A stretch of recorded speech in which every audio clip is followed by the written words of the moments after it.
On a blessed day in the year 810 AD, the world quietly welcomed one of Islam's greatest scholars, Imam Al-Bukhari. He was born in the ancient city of Bukhara, nestled in the heart of what is now Uzbekistan.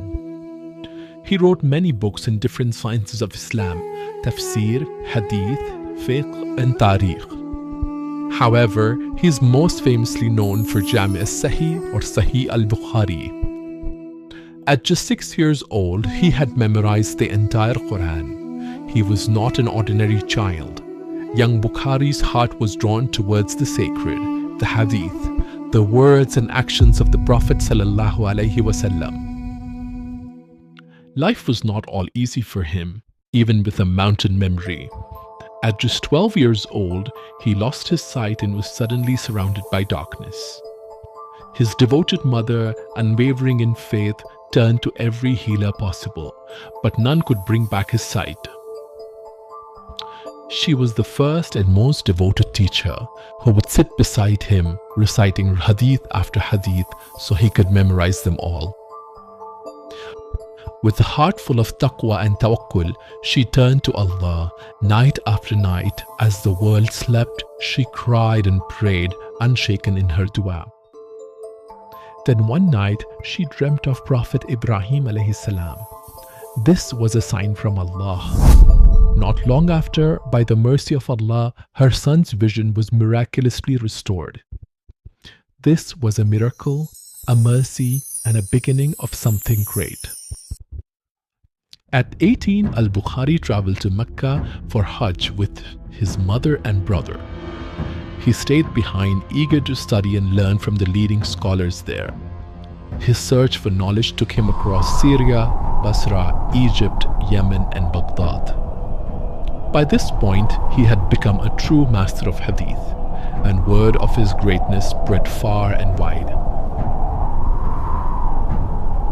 Like every legendary scholar or achiever, another test awaited him: the test of his mountain memory.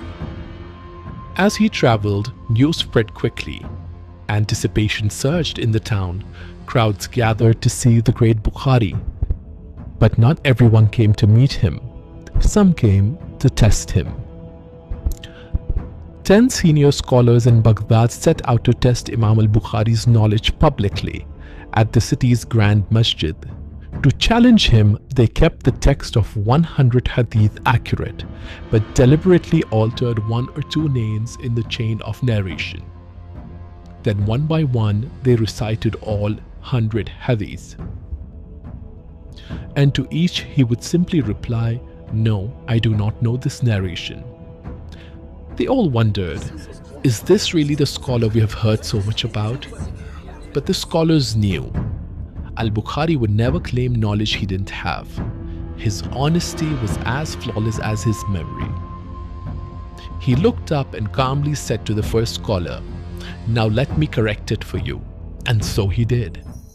Hadith after hadith, he restored the chains, every narrator, every link, every word flawlessly. All 100 of them.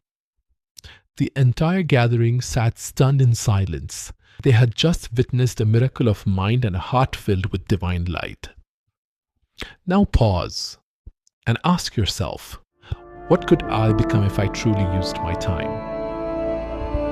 Many of us have memorized a few verses, maybe a few chapters of the Quran, some more, some less. But while our potential sits untapped, hours slip away, lost in reels, swipes, and scrolling. Our minds built for purpose get pulled into distractions. Souls created for greatness are lulled into passivity. But remember this, you have the same Lord as Imam al-Bukhari. His life, a legacy, is a reminder, a challenge, and a call to rise. Remember, you weren't created to consume so much. You were created to contribute, to build, to serve, and to leave behind something unforgettable. So, what would you do with the mind Allah gave you?